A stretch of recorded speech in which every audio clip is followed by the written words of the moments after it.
नमस्कार, good morning, स्वागत है आप सभी का। 7 बज चुके हैं और 7 बजे की बड़ी खबर यह है कि 3 दिन से ज्यादा गुजर चुके हैं, लेकिन अब तक कानपुर हमले का मास्टरमाइंड गैंगस्टर विकास दुबे पुलिस की पकड़ से दूर है। अब तक आपने इस मामले से जुड़ी कई खबरें सुनी होंगी, ये हमला कैसे हुआ, किसने किया, क्यों किया, लेकिन आज हम आपको इस हमले से जुड़ी सबसे बड़ी गवाही दिखाने जा रहे हैं। इस हमले को सुनने के बाद आपको पता चलेगा कि दरअसल उस रात आखिर हुआ क्या था और क्यों इतने पुलिसकर्मी शहीद हो गए। देखिए कानपुर हमले में जी न्यूज की ये इन्वेस्टिगेशन।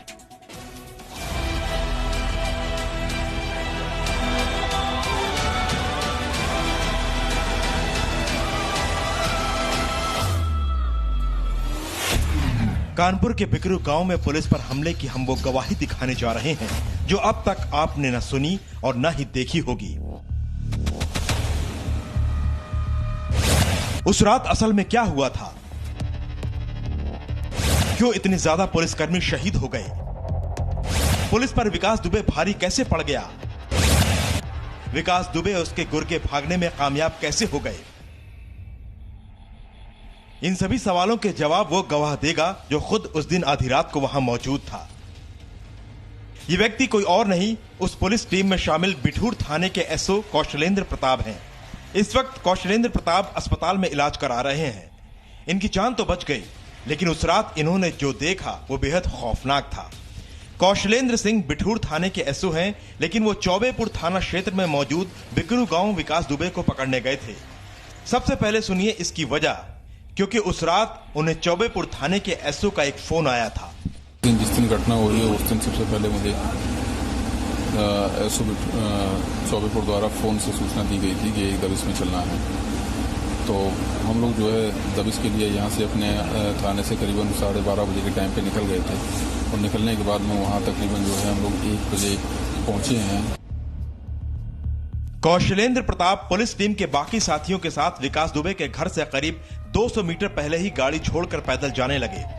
किसी को नहीं पता था कि हिस्ट्री शीटर और शातिर गैंगस्टर विकास दुबे को पुलिस के आने की सूचना पहले ही मिल गई थी।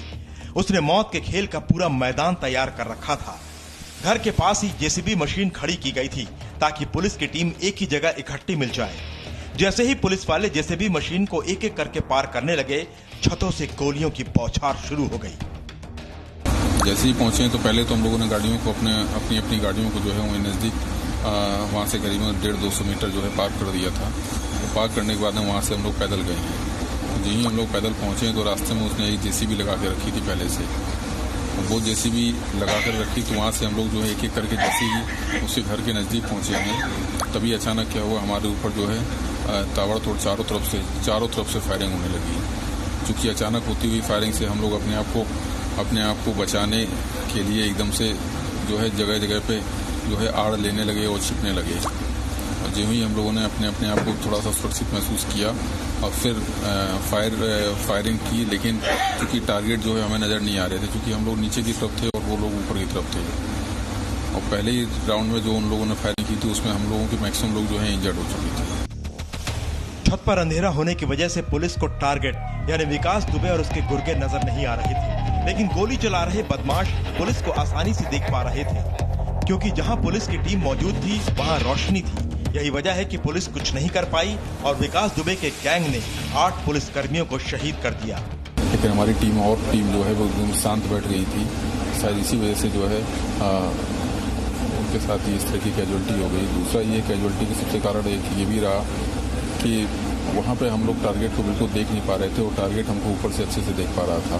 हमारे जरा सी मूवमेंट पे वो हमारे ऊपर फायर कर दे रहा था, जो कि शायद आंखों में गोली लग जा रही थी। कौशलेंद्र प्रताप के बयान से साफ है कि विकास दुबे ने पुलिस से बचने के लिए नहीं बल्कि पुलिस को मारने के मकसद से पूरी प्लानिंग की थी। विकास दुबे को यूपी के सभी 75 जिलों की पुलिस तलाश रही है। एक रात में ही विकास दुबे पुलिस का मोस्ट वांटेड अपराधी बन गया है। लेकिन सवाल ये है कि 3 दिन गुजर जाने के बाद भी विकास दुबे गिरफ्तार क्यों नहीं हो पाया है? क्या कोई विकास दुबे को बचाना चाहता है? ब्यूरो रिपोर्ट, जी मीडिया। अमित प्रकाश मेरे सहयोगी हमारे साथ जुड़ चुके हैं। अमित, सबसे पहले तो सवाल अभी यही बना हुआ है कि 3 दिन बीत जाने के बाद भी विकास दुबे का कोई सुराग क्यों नहीं? देखिए, विकास दुबे की तलाश में तकरीबन 100 अलग अलग टीमें बनाई गई हैं, और लेकिन सबसे अहम सवाल जो बात ये कह रही हैं, क्योंकि एक जो बात शुरुआत में आई थी कि पुलिस की मुखबिरी के बाद विकास दुबे ने ये पूरा प्लान किया था, अपने घर के बाहर जेसीबी लगवाया, भागने में कामयाब रहा, पुलिस पर फायरिंग की, 8 पुलिस वालों की मौत हुई उसमें। और जिस तरीके से ये पूरा घटनाक्रम, हम अगर आप सीक्वेंस ऑफ इंसिडेंट्स को अगर हम समझने की कोशिश करें तो उसमें अब आप ये सोच लीजिए कि पूरा का पूरा एक थाना, चौबेपुर थाना जो है, जो कानपुर के क्षेत्र में आता है, वो पूरा का पूरा थाना और भी संदेह के घेरे में है, और वहां के पुलिस वालों को भी किससे भी पूछताछ की जा रही है। कैसे मुखबिरी हुई, कैसे जानकारी मिली इतने बड़े ऑपरेशन की, इसकी भी जानकारी जुटाने की कोशिश हो रही है। लेकिन पयोधी, एक बात मैं बिल्कुल साफ कहना चाहूंगा, जिस तरीके से विकास दुबे ने ये पूरा प्लान किया था और उसके बारे में एक एक करके जो इन्वेस्टिगेशन सामने आ रही हैं, अपने घर में उसने तहखाना बना रखा था, उसके घर में एक ऐसी जगह, छुपने की जगह थी जिसको उसने बंकर की तरह बनाया हुआ था, उसने अपने दीवार, जो घर की दीवारें थी, उसमें उसने हथियार चुनवा रखे थे। तो आप इसे अपराधी नहीं कह सकते, ये आतंकवादी की श्रेणी में आता है ये व्यक्ति। और जिस तरीके से इसने 8 लोगों को एक के बाद एक जैसे मौत के घाट उतारा, वैसी स्थिति में इस व्यक्ति पर शिकंजा जिस तरीके से कसने का प्रयास किया जा रहा है, पुलिस लगातार कोशिश कर रही है। लेकिन आप ये सोच लीजिए, मुखबिरी का नेटवर्क कितना स्ट्रांग है कि अब तक वो बचा हुआ है। जुड़ेंगी और उनसे पर्दा उठेगा।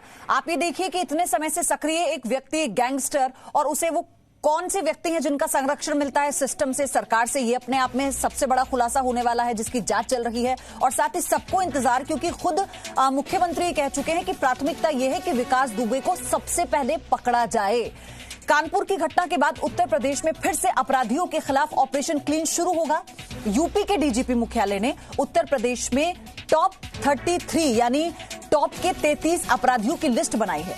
इनमें आपको 15 अपराधियों के नाम हम बताते हैं। पहला नाम किसका है? मुख्तार अंसारी, गाजीपुर। आपको नाम पता होगा, मुख्तार अंसारी का नाम पूरे यूपी में कौन है जो नहीं जानता? उमेश राय उर्फ गौरा राय, ये भी गाजीपुर का रहने वाला है। त्रिभुवन सिंह उर्फ पवन कुमार, ये भी गाजीपुर का है। अतीक अहमद का नाम भी आपने सुना होगा, प्रयागराज में। और खान मुबारक अंबेडकर नगर में सक्रिय है। मोहम्मद सलीम लखनऊ का रहने वाला है। मोहम्मद सोहराब लखनऊ का रहने वाला है। मोहम्मद रुस्तम लखनऊ का रहने वाला है। ओम प्रकाश उर्फ बबलू, ये भी लखनऊ का रहने वाला है। ब्रिजेश कुमार सिंह उर्फ अरुण कुमार सिंह, ये वाराणसी का रहने वाला है। सुभाष सिंह ठाकुर मुंबई में रहता है। और आपको आगे बताएंगे कि वो कौन कौन से नाम हैं जो इस वक्त पुलिस की हिट लिस्ट में है।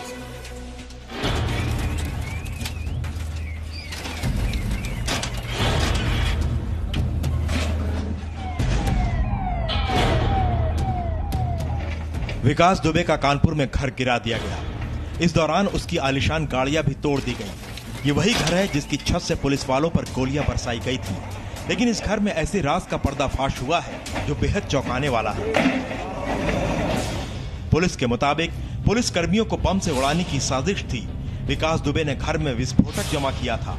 नक्सलियों की तरह घर को विस्फोट से उड़ाने की साजिश थी।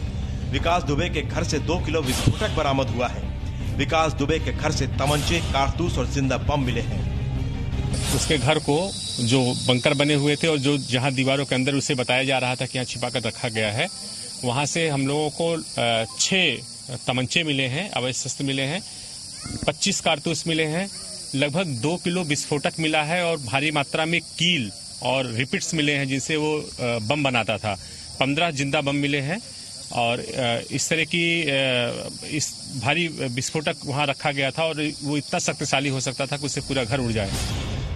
यूपी पुलिस के मुताबिक विकास दुबे ने हथियारों और अवैध सामान को छिपाने के लिए बंकर बनाए थे, जिसमें वो अपराध में प्रयोग किए जाने वाले अवैध असलहों को छिपा कर रखता था।